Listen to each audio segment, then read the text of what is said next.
Y'all hear that?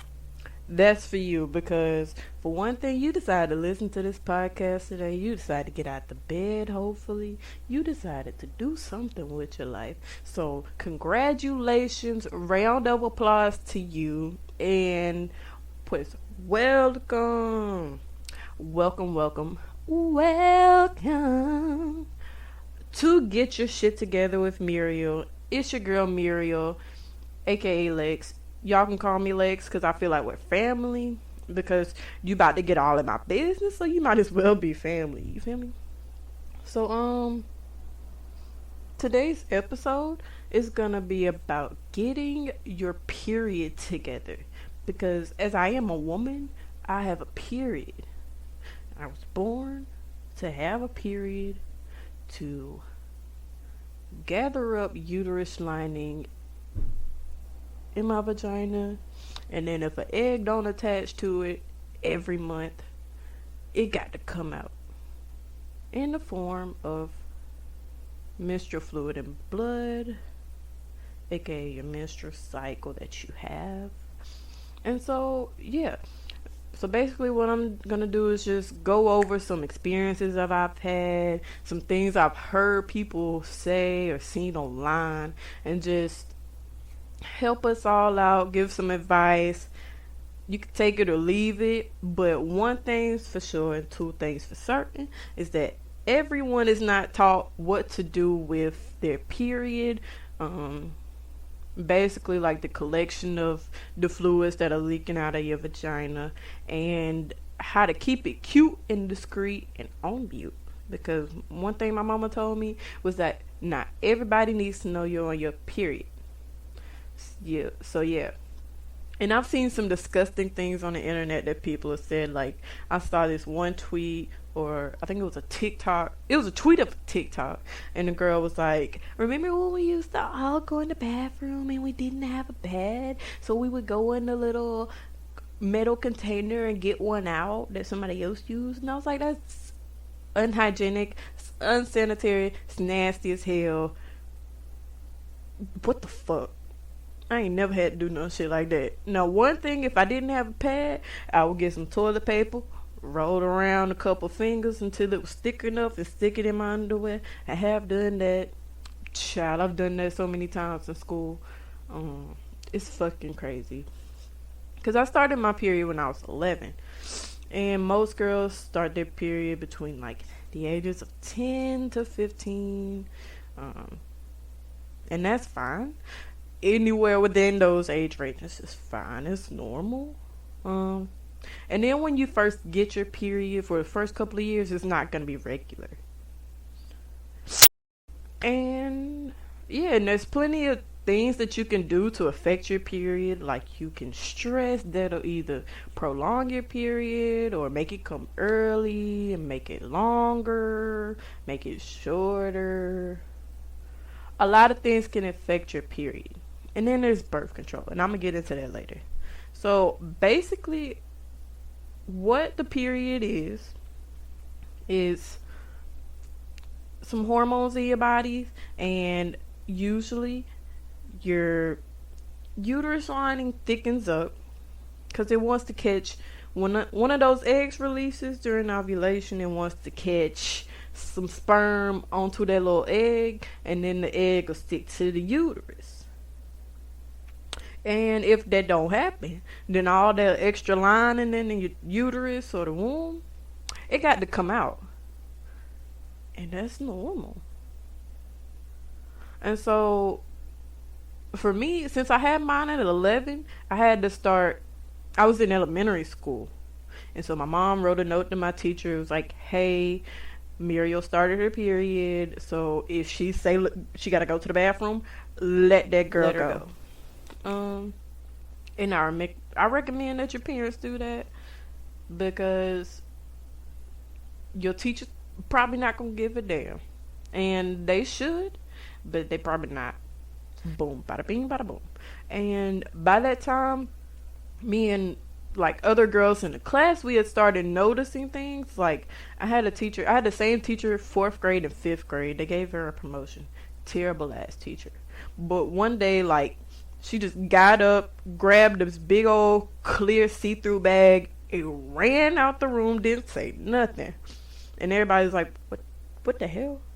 And then one girl was like, did you see that she had like a lot of pads in her bag? That's probably why she left. She was on her period. And I was like, what? What is, huh? How y'all know? Who told y'all this? And then conversations with my mom. My mom told me basically everything I needed to know, I guess. My mom also told me that white girls don't cramp as bad as black girls, and so I can't just compare myself to my other white friends when I was cramping, because they probably won't. But I was cramping like hell, still cramp like hell, and cramping like all throughout middle school and high school. Every month I would have to take some ibuprofen before I went to school. Get to school, I would still be cramping. By 11, 12 o'clock, it hurts. I'm probably throwing up in the nurse's office, calling my mama to come get me because my cramps were just that bad. And that wasn't normal. But my school nurses didn't give a damn.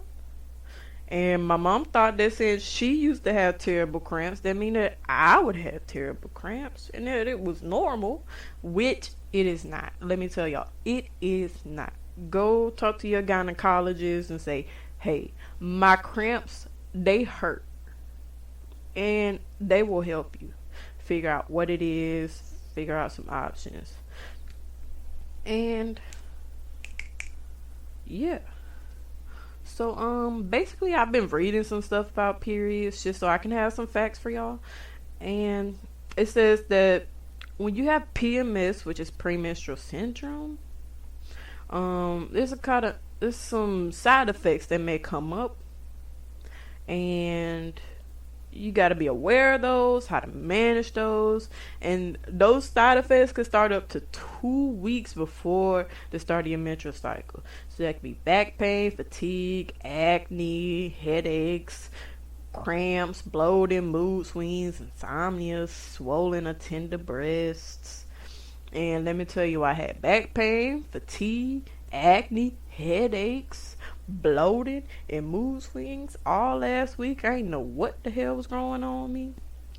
And then it was the week between Christmas and New Year's. So you really don't know what's going on with life because Christmas just happened and then you're getting ready to start a new year. And so that comes with its own it's its own thing. And then you got PMS and a crazy ass dog that don't know how to sit down somewhere. I was driving myself up the wall. But then my period came and I'm like, oh, okay. And I was kind of praying it would come. So, yeah. So basically, when you have your period, you gotta collect the fluids that are coming out of your vagina. And you can do that with pads, tampons, menstrual cups, period underwear, you name it. There's a lot of options these days. And I've tried pads, tampons, the menstrual cup. Y'all ignore my dog. I don't know what I think she hears somebody, but I don't. But yeah. And with pads, tampons, and menstrual cups, there's different sizes. And so, basically, if you're just starting your period, you don't know what's going on, you might want to start with pads. Pads are your safest bet. And just a medium regular size. And you will know if you need to go up a size, if you start leaking through in a couple of hours, or you need to go down a size because you're not filling up the whole pad. And then that'll transfer when you start experimenting with tampons and maybe a menstrual cup, because you'll notice with tampons, if it hurts, like you got to do a little pulling to get it out, you might need to go down a size. And if it comes straight on out full of blood, you're leaking, go up a size. Same with a menstrual cup. With a menstrual cup, I feel like I like them if I'm working. Like if I have to be somewhere for a long period of time, it's cool. because I can wear a menstrual cup and a little panty liner. And then probably, I don't know, I don't really go anywhere for a long time, so maybe like a couple of hours later, if I start noticing leaking, I just put on a regular pad until I can get home, whatever. When I was in high school, I would use tampons and pads. And so I remember I had a breast reduction when I was 18. Um, and the week after my breast reduction, I went back to school. No, correction. The month after my breast reduction, so the month of my breast reduction, I stopped taking my birth control, which was the shot, the depot shot. And so the next month, my period came. I'm in school, titties hurt because they just chopped them off. Before I get to school, I put on a super tampon and a pad. Before 8 o'clock in the morning, I bled through both. Bled through my pants, everything. So I had to change everything, but everything was fucking soaked in blood. And I called my godmom who I was living with, and I was like, can you bring me some pants? And she was like, I can't do it. And it was only 8:30 in the morning, so I had the whole day of school to go with blood all over myself. By 9 o'clock, like at 8 o'clock in my first class, I put a jacket around my waist, changed my pad, went back to class. By 9 o'clock, I bled through the fucking jacket. So then I was really fucked.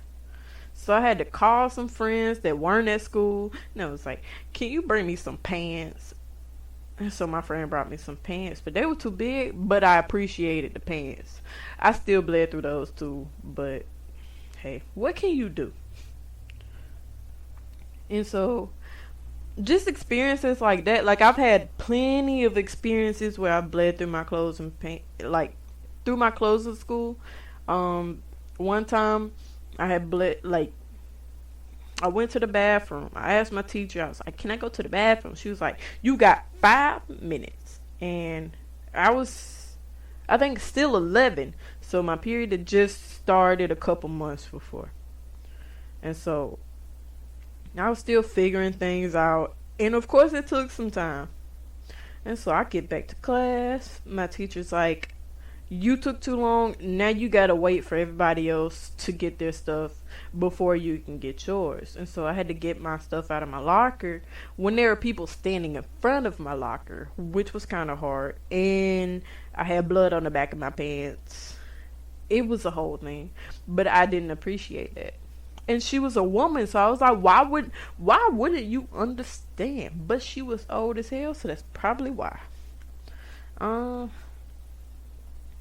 But yeah, so when you're wearing pads, tampons, menstrual cups, with pads, what I do when I take them off, fold them up, put a new one on, take the wrapper that I used from the new one, wrap the old one in the wrapper, and then wrap that with some toilet paper. If I got expensive toilet paper, I might just wrap it once, flip it, wrap it again.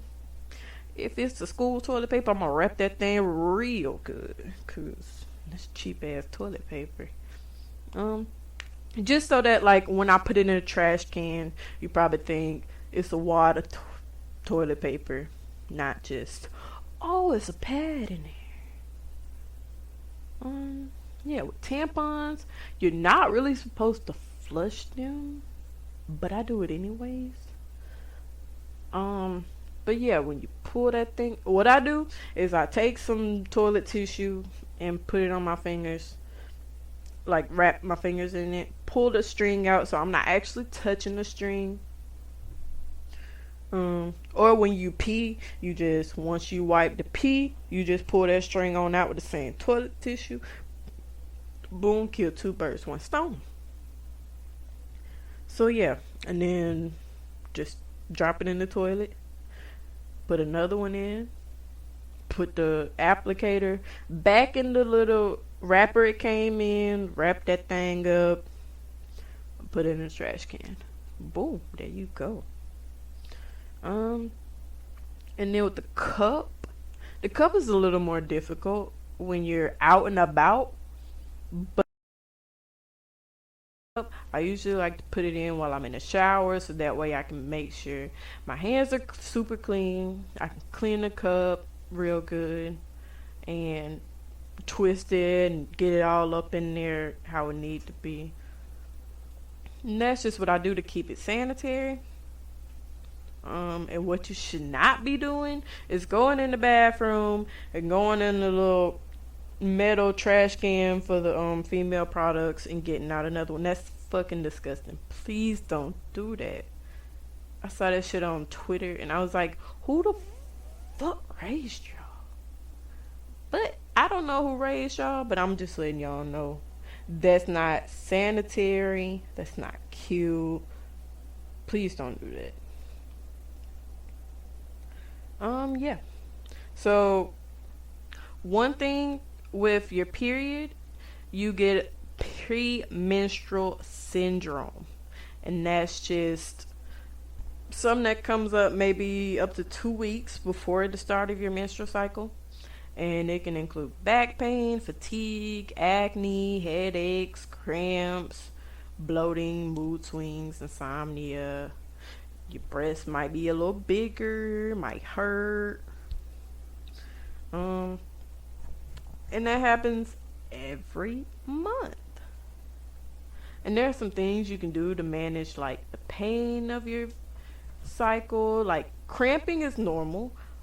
Very severe cramping is not. And I didn't know that because when I was younger, when I was in like high school, every month I would be in the nurse's office crying, throwing up, trying to take some ibuprofen, calling my mom to come get me, all that type of stuff because my cramps just hurt that bad. And my mom thought that since her cramps used to be that way that it was normal, but that is not normal. When I finally talked to my OBGYN, she was like, we'll do an ultrasound, see what's going on, and turns out I have an ovarian cyst. So yeah, heavy cramping is not normal, but normal, you'll know what's normal and what's severe. Every month I was having severe. Now that I'm taking birth control because I have the ring, and so what I do is I put the ring in on the 4th of the month, take it out on the 31st, and then put another one in on the 4th. And then so that way I have a shorter period length. I can control it to where I'm still getting rid of the uterine lining that's building up and didn't attach to a sperm because I'm on birth control. And then still having normal body functions of a woman and then not making it to where like the cyst is getting aggravated every month. So yeah, there's different things you can do.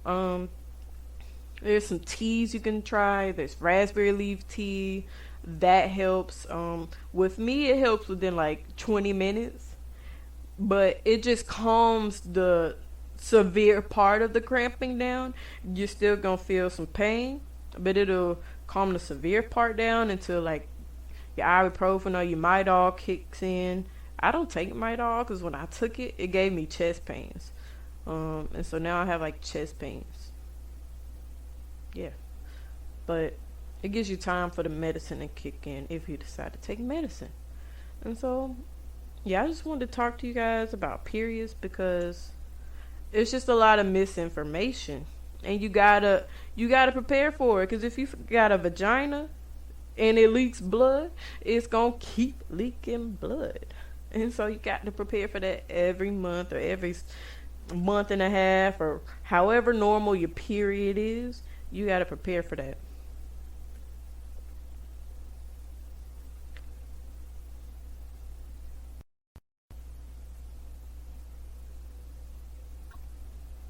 So that's all that I want to talk about today about periods. I hope to have an episode where I can bring somebody on and we just talk about different things about period, go over some more facts, some more advice for women. Yeah.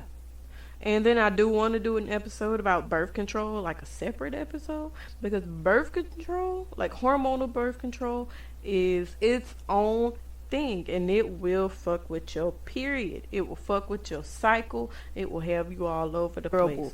That I had to get back on birth control because it was terrible. And I had times in my life where I didn't have a period and life felt great. And then it didn't. Like once you have sex while you're not having a period, and then you have orgasms, and that makes your uterus lining shed, and yeah, I'm gonna get into that on a whole other episode. But thank you guys for listening. I hope you learned something today. I hope you can share this with a girlfriend or anybody you know that has blood coming out of their vagina, because it's stuff that we need to know, and there's stuff that we need to take care of, and we gotta keep it cute because it's not going anywhere.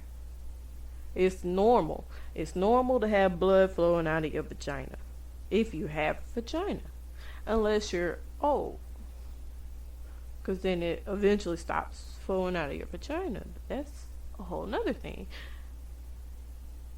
But I'm only 23, so I'll worry about that like 10 years from now or 20 years from now. But anyways, thank you for listening.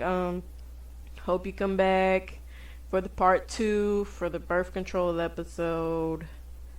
All of that. So thanks. Bye.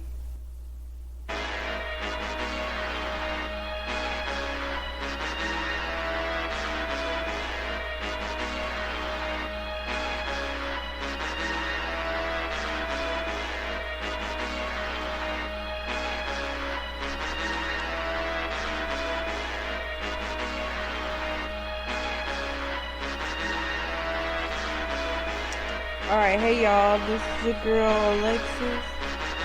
This is the first episode of my brand new podcast.